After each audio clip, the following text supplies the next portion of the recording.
Bismillahirrahmanirrahim. Assalamualaikum warahmatullahi wabarakatuh.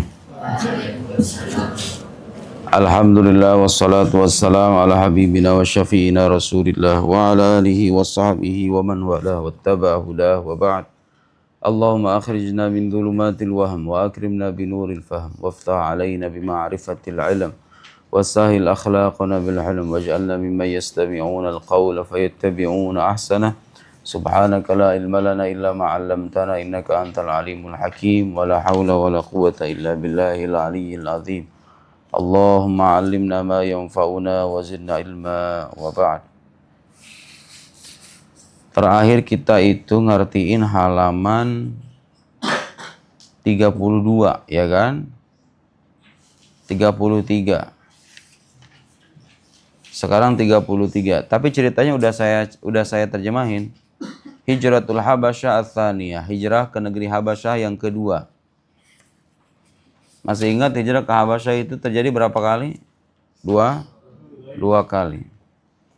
Dialog Ja'far bin Abi Thalib dengan Raja Najasyi juga sudah kita ceritakan. Islam Malikil Habasyah, halaman 34, Islam Malikil Habasyah. Masuk Islamnya Raja Habasyah. Siapa itu? Najasyi. Najasyi masuk Islam. Udah juga itu. Waktu Ja'far bin Abi Thalib membacakan permulaan surat Maryam, Najasyi kemudian menangis. Dia merasa terharu karena merasa bahwa apa yang diajarkan oleh Nabi Muhammad tidak jauh berbeda dengan diajarkan oleh Nabi Isa alaihi salam. Nah itu PR ya, diartiin sendiri itu. Ntar saya tes besok insyaallah. Nomor 29, khurujun Nabi minal hisar. Nabi keluar dari kepungan, dari boikot. Ini peristiwa boikot yang udah kita ceritain juga. Bahwa terbatalkannya kesepakatan pemboikotan itu bermula dari inisiatif 5 orang Quraisy. Namanya udah kita sebutin sebelumnya. Itu kisahnya. Udah saya ceritain. Kemudian lembaran yang berisikan kesepakatan itu dimakan oleh rayap dan terbatalkanlah sudah. Wafdu Najran. Nah, Wafdu Najran kita alihkan ke pertemuan lain. Sekarang halaman 38. Wafatu Khadijah, zawaj Sauda wa Aisyah radhiyallahu anhunna. Bukan zuwaj, itu zawaj yang benar ya. Zawaj. Wafatnya Sayyidah Khadijah. Nah, supaya ceritanya berurut, kemarin kita terakhir membahas tentang apa? Tentang peristiwa pemboikotan. Pemboikotan itu berlangsung berapa tahun? Okta, kamu mah. Berlangsung selama 3 tahun. Apa pelajaran-pelajaran berharga yang bisa kita dapat? Pertama, Allah Subhanahu wa Ta'ala menggariskan satu sunnah kehidupan, bahwa setiap orang beriman yang mengikrarkan keimanannya pasti akan senantiasa diuji, dan ujian yang Allah berikan sesuai dengan makom atau derajat seorang hamba. Nabi adalah orang yang paling mulia di sisi Allah, karena itu Allah berikan ujian yang berat. Semakin berat sebuah ujian, semakin dia menunjukkan ketinggian derajatnya di sisi Tuhan Allah Subhanahu wa Ta'ala. Apa yang Nabi alami adalah bukti bahwa kasih sayang Allah itu tidak selamanya berupa kehidupan yang senang, kemewahan, hidup serba ada, hajat terpenuhi, dan lain-lain. Ada kalanya Allah Subhanahu wa Ta'ala memuliakan seorang hamba dengan kepedihan, dengan penderitaan, dengan keterbatasan. Jadi kalau kamu merasakan suatu saat nanti, wallahu a'lam, kita nggak pernah tahu hidup kita ke depan kayak gimana. Kalau suatu saat nanti merasakan kehidupan yang perih, banyak ujian, tangisan tiada henti, itu jangan sampai kita punya anggapan bahwa Allah itu murka kepada kita. Selama apa? Selama kamu hidupnya benar, selama sholat 5 waktu dijalankan, hubungan sama Allah baik, tiba-tiba dapat ujian. Ujian itu tanda apa? Tanda Allah ingin meninggikan derajat. Lihatlah kehidupan Nabi. 3 tahun diboikot, gak boleh jual beli, gak boleh dinikahi dari kalangan keluarga mereka, gak boleh diajak ngomong, didiamin. Dicuekin selama 3 tahun. Ya Allah ya Karim. Kemudian pelajaran lainnya apa? Orang-orang yang mendakwahkan agama Islam ini, di antara sunnah kehidupan yang berlaku apa? Orang-orang yang mendakwahkan agama Islam juga sama akan mendapatkan ujian. Dan ujian itu disesuaikan dengan kemampuan seorang hamba. La yukallifullahu nafsan illa wus'aha. Jangan pernah punya anggapan ada orang ujiannya berat, terus kita kemudian punya kecurigaan Allah itu tega sama dia. Enggak, Allah itu menguji seorang hamba sesuai dengan kemampuan. Jangan menilai kemampuan orang lain dengan kemampuan diri kita sendiri. Kalau kita yang memikul mungkin gak kuat, tapi kalau orang lain mengikut, coba lihat, kamu kalau saya 3 tahun diboikot, jangan kan 1 orang se-Indonesia, 1 orang Tanjakan ngeboikot kamu, kira-kira saya gimana 3 tahun? Gak boleh ada ngajak ngobrol, gak boleh jual beli, gak boleh ada yang jajan, gak boleh begini, gak boleh gitu. Kira-kira gimana itu rasanya? Pengen beli beras nggak boleh, pengen beli sembako nggak boleh, pengen bayar listrik nggak boleh, pengen bayar kontrakan nggak bisa, diusir, gimana rasanya? Kita nggak akan mampu. Kenapa?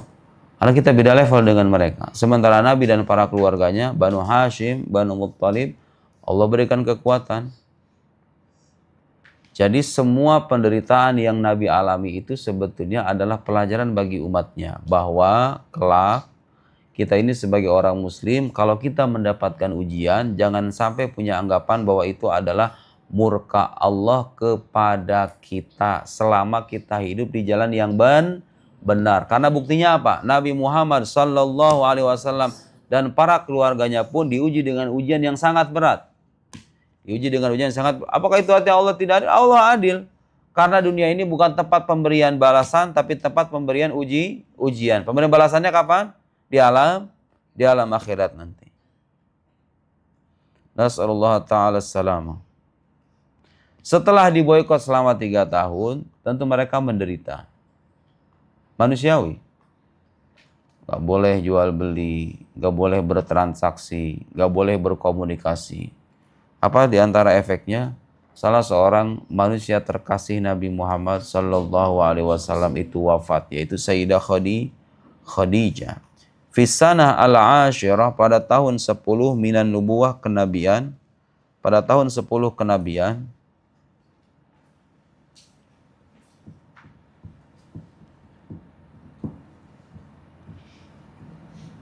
tuwfiyat as-Sayyidah Khadijah. Sayyidah Khadijah wafat.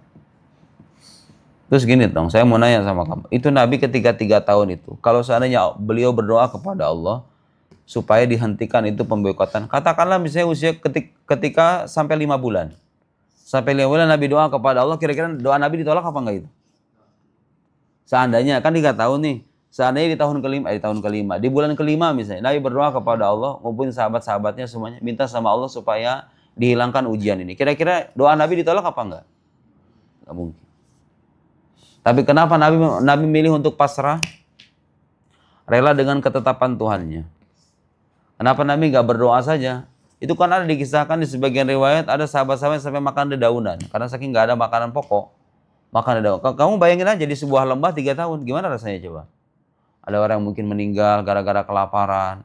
Kenapa Nabi itu tidak berdoa saja kepada Allah supaya diselesaikan itu pemboikotan di waktu yang lebih cepat? 3 bulan, 4 bulan, 5 bulan misalnya. Kenapa? Lagi-lagi itu pelajaran berharga. Pelajarannya apa? Orang-orang yang sudah sampai pada tingkat keimanan yang tinggi, seperti Nabi dan orang-orang soleh itu, mereka melihat takdir Allah itu lebih baik ketimbang pilihan mereka. Takdir Allah itu lebih baik ketimbang pilihan mereka. Akhirnya apa? Mereka lebih memilih pasrah dengan ketetapan Tuhannya ketimbang mengajukan permintaannya. Paham nggak maksud saya? Jadi orang kalau sudah sampai pada makom keimanan yang tinggi seperti Nabi itu, tidak merasa bahwa apa yang menjadi pilihannya itu adalah yang terbaik. Yang terbaik itu adalah apa yang ditetapkan oleh Allah Subhanahu wa taala. Ar-ridho bil qadar. Ridho dengan takdir Allah. Jadi peristiwa pemboikotan itu juga mengajarkan pelajaran penting lainnya apa? Ridho terhadap takdir. Kalau Nabi mau, Nabi berdoa kepada Allah, ya Allah, hancurkan itu orang-orang Quraisy. Jauhkan kami dari penderitaan semacam ini. Udah selesai. Allah mengabulkan doa Nabi. Gak mungkin doa Nabi tertolak. Tapi Nabi memilih untuk hidup dalam penderitaan seperti yang dikehendaki oleh Allah Subhanahu wa taala untuk menunjukkan kepasrahannya kepada takdir Allah Subhanahu wa taala. Pelajaran lainnya, banyak pelajaran-pelajaran berharga di balik itu. Nabi aja bisa begitulah, apalagi jadi kalau kita melihat ada sebagian orang muslim yang mungkin kelaparan atau tertindas dan lain-lain, ya itulah ketetapan Allah. Allah itu mengetahui ada hamba-hambanya, golongan-golongan hamba tertentu dikasih ujian berat dia mampu. Tapi ada hamba-hambanya yang lain jangan dikasih ujian berat. Dikasih suami yang brengsek, dikasih istri yang rewel. Kadang-kadang ngedumelnya udah minta ampun.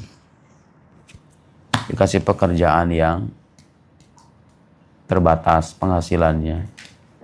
Ada orang-orang yang dikasih ujian kayak begitu langsung mengeluh, mempertanyakan keadilan Tuhannya dan lain-lain. Jadi kemampuan kita ini beda-beda. Allah ini udah tahu. Ada golongan-golongan hamba yang level. Pokoknya kamu kalau ngelihat orang muslim, dengerin nih.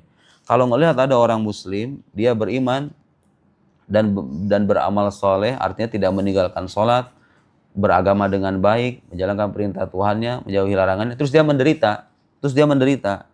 Ingat satu kaidah. Itu orang istimewa di sisi Allah Subhanahu wa taala. Kalau ada orang muslim taat beragama, ujian hidupnya berat, yakinlah bahwa itu orang istimewa di sisi Allah Subhanahu wa taala. Karena tidak mungkin Allah memberikan ujian yang berat kecuali kepada hamba yang memiliki ketinggian derajat. Ibarat kamu sekolah, dengar ini. Soal anak kuliahan S1, S2, S3 sama atau beda? Beda. Kalau saya sekolah di S3, dikasih ujian, kira-kira soalnya sama nggak dengan anak SMA dan anak SD? Sama atau beda? Nah, hidup kita itu kayak begitu, kayak sekolah. Kalau Allah ngasih ujian yang berat, berarti itu tanda orang ini berada di ketinggian derajat. Tapi kalau kita diuji dengan ujian yang biasa-biasa saja, ujian kayak kamu kan, ujian SMA kan biasa-biasa aja kan, gak susah banget kan, Bayu ya kan? Ujian SMA gak susah kan? Gak susah lah, gampang. Ujian SMA tuh gampang. Ujian SD apalagi? Ujian TK apalagi? Jadi orang beragama tuh begitu. Semakin tinggi ujiannya, maka menunjukkan bahwa orang yang bersangkutan itu semakin tinggi derajatnya di sisi Allah Subhanahu wa taala. Jangan dibalik ya. Jangan punya anggapan. Soalnya begini, kamu kalau punya anggapan ini orang udah baik, sholat tiap hari, kadang-kadang dia juga berbakti sama orang tuanya, dia melakukan kebaikan ini, kebaikan itu. Tapi kok kehidupannya begitu? Kamu salah paham sejak awal. Kamu mengira bahwa kalau orang baik di dunia harus dapat kebaikan di dunia juga. Salah. Yang benar adalah dunia ini adalah tempat kita beramal. Pemberian balasannya di mana? Wa innama tuwaffawna ujurakum yaumal qiyamah. Ganjaran kalian itu dituntaskan kapan? Hari kiamat. Gitu ya. Tuh lihat, setelah diboikot, coba kamu bayangin. Diboikot 3 tahun sama kaumnya. Sekarang ngalami ujian yang baru lagi Nabi itu. Apa ujiannya? Istrinya subhanallah. Itu ujian kayak apa itu? Coba itu bayangin. Tapi itulah beliau. Fahazina alaihi Rasul sallallahu alaihi wasallam huznan syadidan. Hazina apa artinya hazina? Maka beliau pun bersedih atas kepergiannya, huznan syadidan, dengan kesedihan yang sangat dahsyat. Gimana kamu nggak sedih coba? Udah 3 tahun disiksa, tiba-tiba istri meninggal. Aduh ya Allah ya Karim. Dalam keadaan normal aja, orang dalam keadaan normal, istrinya meninggal, itu sedihnya minta ampun. Ini setelah disiksa, diboikot selama 3 tahun, tiba-tiba istrinya meninggal. Ya Allah ya Karim. Li'annaha kanat tuhibbuhu, karena Rasulullah itu sangat mencintainya. Padahal Sayyidah Khadijah ini secara usia berapa tahun lebih tua dari Nabi? Salwa. Berapa tahun dari Nabi? Oh, belajar sirah Nabi udah berkali pertemuan. Pada lupa begini. Nabi Muhammad menikah dengan beliau usia berapa tahun? 25 tahun. Sayyidah Khadijah berapa tahun ketika itu? 40 tahun. Berarti lebih tua berapa? Hitunglah, matematika gampang. Berapa? 15 tahun. Meskipun demikian, Nabi Muhammad itu sangat mencintai istrinya. Sebagai bukti bahwa cinta yang sejati tidak mengenal usia. Ya kan? Tidak mengenal usia. Wa tamna anhu adza Quraisy. Dan beliau melindungi Nabi tamna'u anhu. Tamna domirnya kembali kepada Sayyidah Khadijah. Melindungi Nabi adza Quraisy dari gangguan orang-orang Quraisy. Kenapa Sayyidah Khadijah itu bisa menjadi pelindung Nabi dari gangguan orang-orang Quraisy? Karena Sayyidah Khadijah ada perempuan terpandang di kalangan orang-orang Quraisy. Abu Thalib orang terpandang di kalangan orang-orang Quraisy. Sayyidah Khadijah juga sama orang terpandang di kalangan orang Quraisy. Ketika masuk tahun ke-10 kenabian, dua sosok yang melindungi Nabi ini sama-sama wafat. Di tahun yang sama, tahun 10 kenabian. Pertama Sayyidah Khadijah terlebih dulu. Wa tamna'una adza Quraisy. Fatazawwaja ba'da wafatiha. Fatazawwaja kemudian beliau menikah. Ba'da wafatiha setelah wafatnya siapa? Sayyidah Khadijah bisaudah dengan Saudah binti Zam'ah. Yang harus kamu tahu, Saudah binti Zam'ah, ibunda kita, itu juga seorang janda. Jadi yang punya anggapan Nabi itu, kenapa Ustaz Nabi itu istrinya banyak? Kamu nggak paham aja.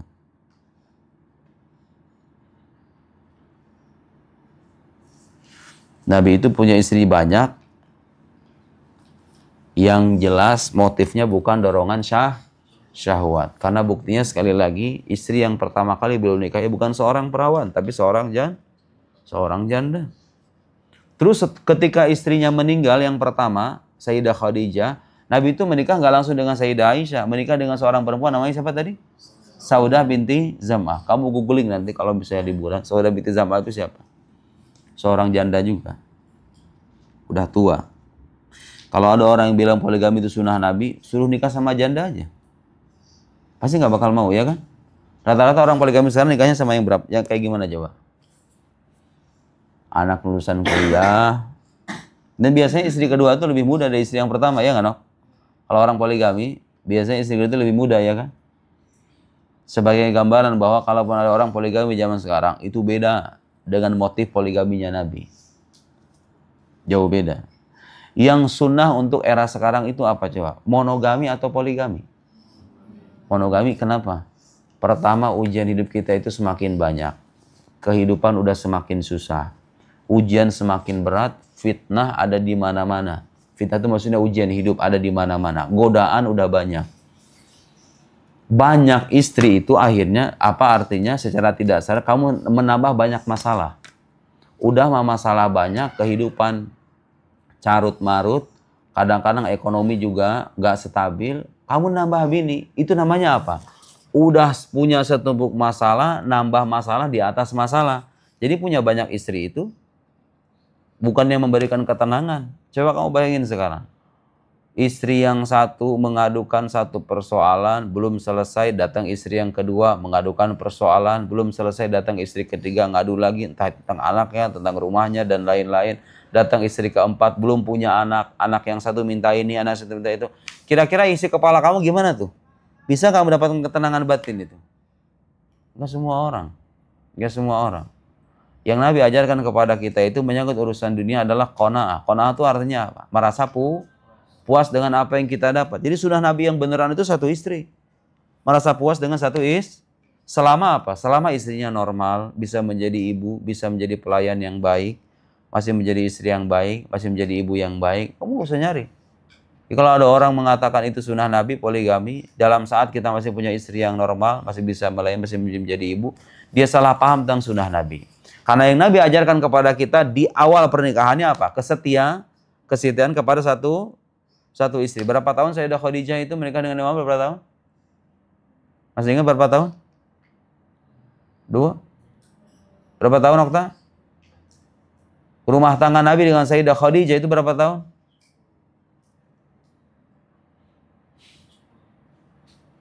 Itulah kalau belajar nggak diulang-ulang. Berapa tahun? 25 tahun. 25 tahun. Besok mah maju ke depan satu-satu ya, gantian. Masing-masing saya bagian. Kamu jelaskan bab ini, kamu jelaskan bab ini, kamu jelaskan bab ini. Maju ke depan latihan. Diseling-selingi. 2 hari sekali, insya Allah. Ba'da an tufi'an hazaujuha, setelah istrinya wafat. Jadi beliau menikah dengan Saudah binti Zam'ah setelah istrinya wafat. Wa kanat qad amanat billahi wa rasuli. Wa kanat, domirnya kembali kepada Saudah. Saudah telah beriman kepada Allah dan Rasulnya. Wa khalafat aqaribaha, dan menyelisihi kerabat-kerabatnya. Menyelisihi dalam keyakinan maksudnya. Kerabat-kerabatnya masih memegang teguh agama lama, agama syirik, sementara Saudah sudah memegang teguh agama tauhid.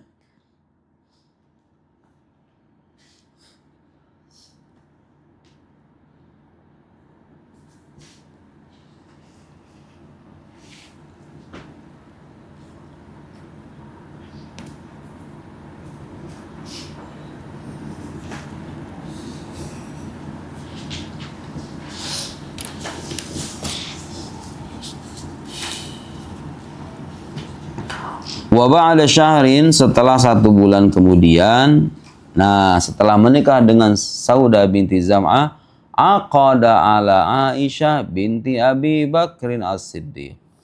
Beliau melakukan akad nikah dengan Sayyidah Aisyah binti Abi Bakar As-Siddiq. Jadi Sayyidah Aisyah itu dinikahi setelah siapa? Setelah istri beliau namanya Saudah binti Zam'ah. Besok hafal PR ya. Semua istri Nabi kamu harus hafal. Setelah itu beliau Nabi menikah dengan siapa lagi? Ya, setelah Aisyah siapa lagi? Hafsah. Nanti ada istri Nabi beliau yang lain, Ummu Salamah. Ada istri beliau yang lain, Zainab binti Khuzaimah. Kemudian ada istri beliau yang lain. Siapa? Ayo. Maria Al-Qibtiyah bukan. Pemberian dari Raja Muqawqis. Zainab binti Khuzaimah, Ummu Salamah, Maimunah, Juwairiyah, Sofia binti Huyai, kemudian Zainab binti Jahash, dan lain-lain. Itu kamu lihat biografinya, janda-janda semua itu. Yang perawan paling Sayyidah Aisyah doang. Iya kan? Coba kamu lihat biografi kehidupan istri-istri Nabi. Nabi punya beliau punya istri banyak pada zaman ketika poligami itu dipandang normal.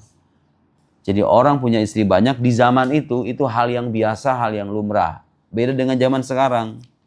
Jadi jangan melihat kehidupan Nabi di masa lampau itu dengan sudut pandang orang zaman sekarang.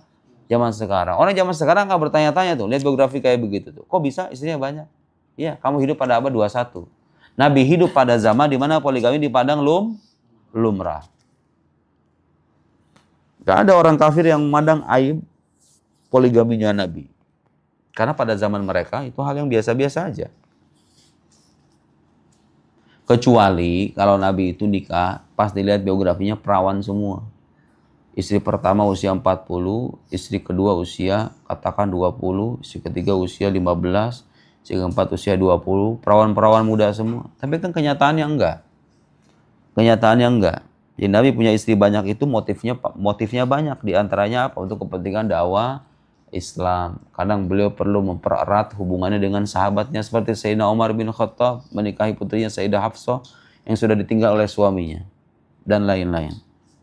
Wa ba'da syahrin, udah, wa hiya fis sabi'a min umriha, dan beliau berusia 7 tahun. Siapa yang 7 tahun itu? Sayyidah. Kok bisa Ustaz? Nabi kan sudah tua, kok menikah dengan perempuan usia 7 tahun? Iya. Lagi-lagi itu pertanyaan muncul di zaman sekarang karena orang melihat kehidupan masa lampau dengan sudut pandang sekarang. Kamu pernah nemu nggak kritikan orang kafir kepada Nabi Muhammad? Nabi Muhammad itu misalnya katakanlah menikahi Sayyidah Aisyah dan pernikahan itu dipandang aib. Ada nggak? Itu nggak ada. Nggak ada orang kafir yang memandang aib pernikahan Nabi dengan Sayyidah Aisyah itu. Padahal orang-orang kafir itu berupaya untuk apa? Untuk menjatuhkan Nabi, untuk menjelekkan Nabi, ya kan? Kalau memang itu aib, kalau memang pernikahan Nabi Muhammad dengan Sayyidah Aisyah itu aib, mestinya orang pertama yang mengkritik itu siapa? Orang-orang kafir yang hidup pada zaman Nabi. Kenyataannya nggak ada. Dan beliau menikah dengan Sayyidah Aisyah itu bukan atas dasar kemauan beliau sendiri. Tapi itu adalah wahyu perintah dari Allah Subhanahu wa taala. Mau gimana lagi? Nabi itu kalau diperintah sama Tuhannya, maka dia wajib untuk melakukan. Nabi Ibrahim alaihissalam diperintah untuk menyembelih anaknya. Kalau kamu sekarang menyembelih anak kamu, jadi gimana? Hukumnya dosa apa enggak? Kamu sekarang menyembelih atas dasar kemauan kamu sendiri. Seperti yang terjadi di sebagian kasus itu. Bapak menyembelih anaknya. Dosa besar kan? Tapi kenapa kok kalau Nabi Allah perintahkan, itu nggak menjadi dosa? Ya karena Nabi itu beda dengan kita. Nabi itu mendapatkan namanya wahyu. Wahyu itu perintah dari Allah Subhanahu wa taala. Sementara kita dapat wahyu atau enggak? Kita nggak dapat wahyu. Kita terikat dengan aturan yang dibawa oleh Nabi. Nabi Khidir alaihi salam. Dengan yang dikisahkan dalam surat Al-Kahfi. Dengan Nabi Musa. Nabi Khidir alaihissalam dikisahkan membunuh seorang anak. Kok bisa membunuh? Kan membunuh dosa besar. Ya, membunuh itu dosa besar hukumnya. Tapi kasus Nabi Khidir itu beliau bukan membunuh karena kemauan beliau sendiri, tapi itu perintah dari Allah Subhanahu wa taala. Lihat, perbuatannya sama. Perbuatannya sama. Tapi kenapa yang satu itu tergolong sebagai dosa besar, yang satu lagi tidak? Kenapa? Karena yang satu mendapatkan wahyu, yang satu lagi tidak mendapatkan wahyu. Wahyu itu artinya perintah dari Gusti Allah gitu. Informasi dari Gusti Allah bahwa kamu harus melakukan ini. Kalau Nabi nggak melakukan, justru Nabi itu akan berdosa karena sudah membangkang perintah Tuhannya. Nah, orang-orang zaman sekarang kadang nggak bisa ngebedain itu. Bahwa Nabi dengan kita itu levelnya berbeda.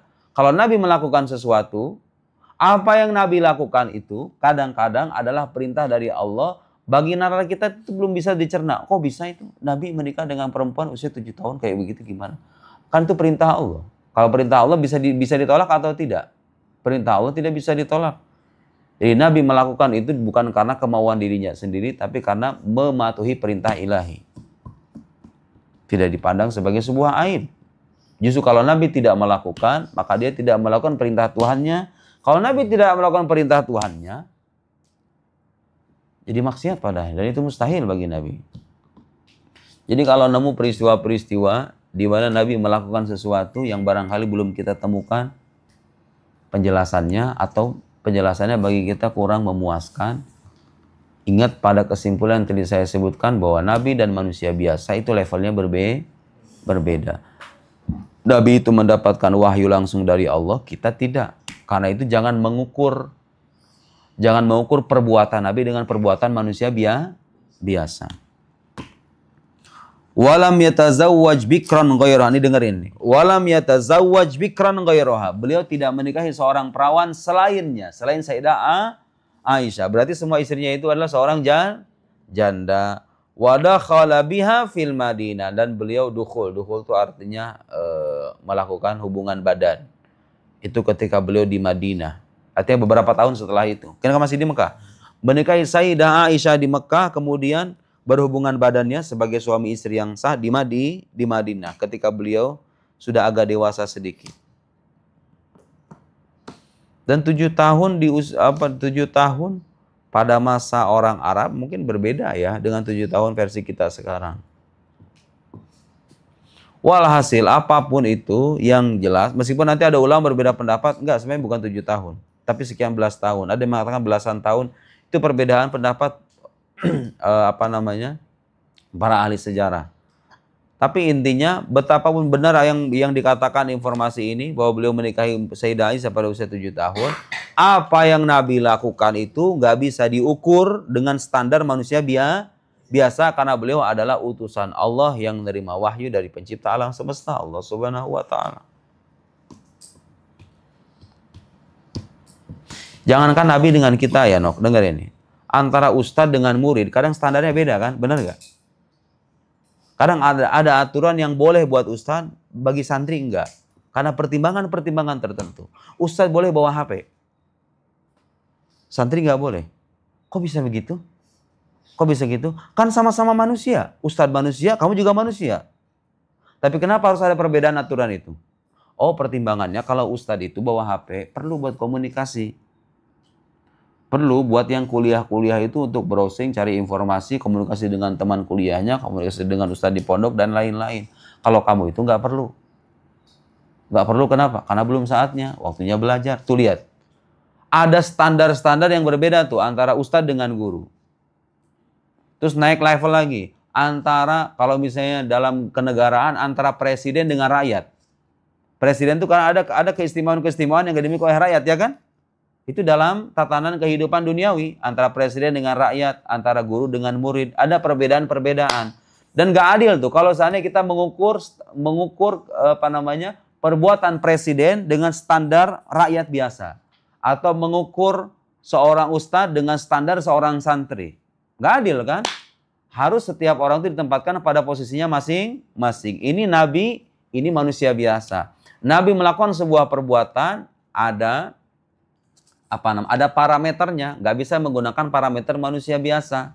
Nabi itu ketika melakukan sesuatu, dasarnya adalah wahyu, sementara kita ketika melakukan sesuatu, dasarnya nggak begitu. Otomatis kita nggak bisa ngukur Nabi dengan standar manusia biasa, karena bagaimanapun Nabi itu berbeda level dengan kita, berbeda derajat dengan kita.